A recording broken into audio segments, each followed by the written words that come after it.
एक बेटी जो अपने अरमानों के साथ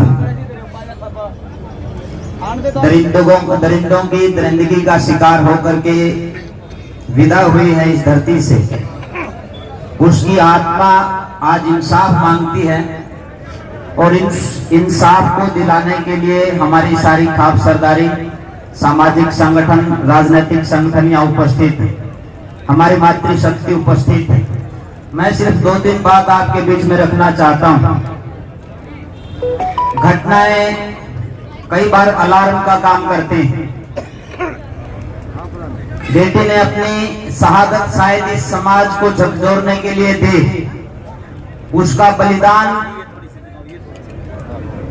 आज आप लोग यहाँ एकत्रित हुए बहुत कुछ कह रहा है। जो भी व्यक्ति इस घटना को सुनता है वो अंदर से कांप जाता है, जिसके अंदर इंसानियत जिंदा है।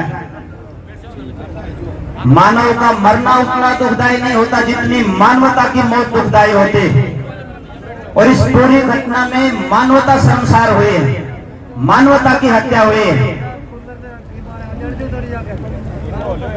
दिल्ली में निर्भया कांड हुआ, आपने सबने देखा सुना। उसके बाद पिछले वर्ष 14 अगस्त को जो कुछ हुआ वो आपने देखा। हम एक आजाद भारत में जन्म लिए हुए व्यक्ति आजादी का जश्न मना रहे हैं, दूसरी तरफ हमारी बेटियों के साथ जो कुछ हो रहा है उसको भी देख रहे हैं। मैं तो एक सन्यासी हूं, मैं पीछे आ रहा था तो शिवानी के साथी भी आप जैसे आप बैठे हुए हैं, वो भी इतनी बड़ी संख्या में वो अपनी यात्रा निकाल रहे थे, अपना दुख प्रकट कर रहे थे। किसी एक व्यक्ति ने मेरे को कहा कि बाबा जी आपको तो ना बालक है ना बच्ची, आप क्यों सड़कों पर हो?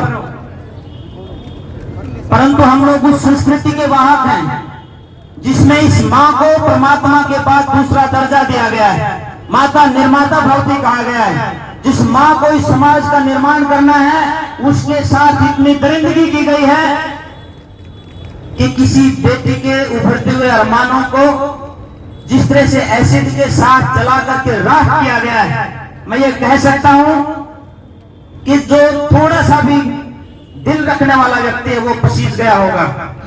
हमारी पार्टी, हमारी कमेटी के सम्मानित सदस्य साथियों ने एक बात का संकेत किया आपके लिए, आपके सामने, कि ये वो क्रिटिकल समय है जिसमें बहुत सहनशीलता के साथ, समझदारी के साथ चलने की आवश्यकता है। कम से कम 200 जगह कल रात को प्रोटेस्ट हुए हैं।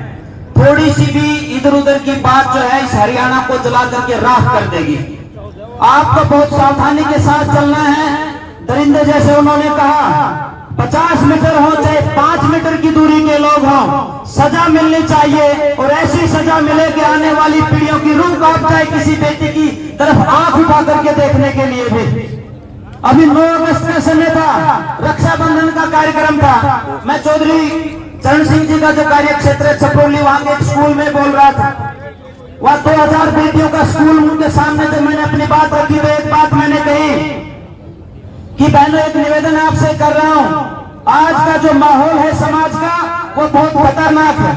जब तुम्हारा भाई अपने हाथ की कलाई को आगे करे कि बहन मेरे हाथ की कलाई पर राखी बांध, उस समय अपने भाई की कलाई पर राखी नहीं बांधनी है, राखी साइड में रख करके उसका हाथ पकड़ करके एक प्रॉमिस उससे करना है, एक वायदा अपने भाई से लेना है कि मैं तेरी माँ जाई बहन हूं, मेरा जन्म तेरी माँ की कोख से हुआ है।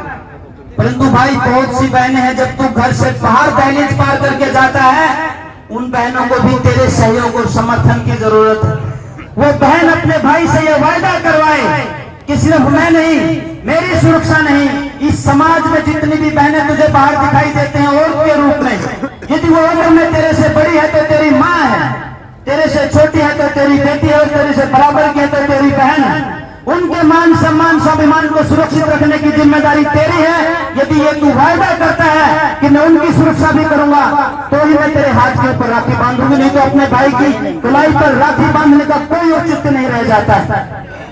और वो भाई, जो बहन अपने भाई को संकल्पित करके घर से बाहर भेजती है, वो भाई जब गली में सड़क के ऊपर खड़ा होता है, उसके पास गांव की बेटियां पढ़ने के लिए शहर में जब जाती हैं तो उस बहन को अपने आप के ऊपर ये विश्वास होना चाहिए कि जब तक ये मेरा भाई मेरे पास खड़ा है, जब तक मेरे गांव का ये नौजवान मेरे पास खड़ा है, जब तक इस इलाके का ये नौजवान मेरे पास खड़ा है, कोई मेरी इज्जत आबरू मेरे मान सम्मान को तार तार नहीं कर सकता।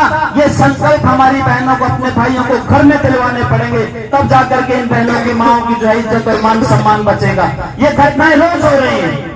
इस घटना ने अलार्म का काम किया है। साथियों, जागना पड़ेगा, समाज के स्तर पर भी जागना पड़ेगा, सरकार के स्तर पर भी जागना पड़ेगा, संगठन के स्तर पर भी जागना पड़ेगा, संस्कारों के स्तर पर भी जागना पड़ेगा।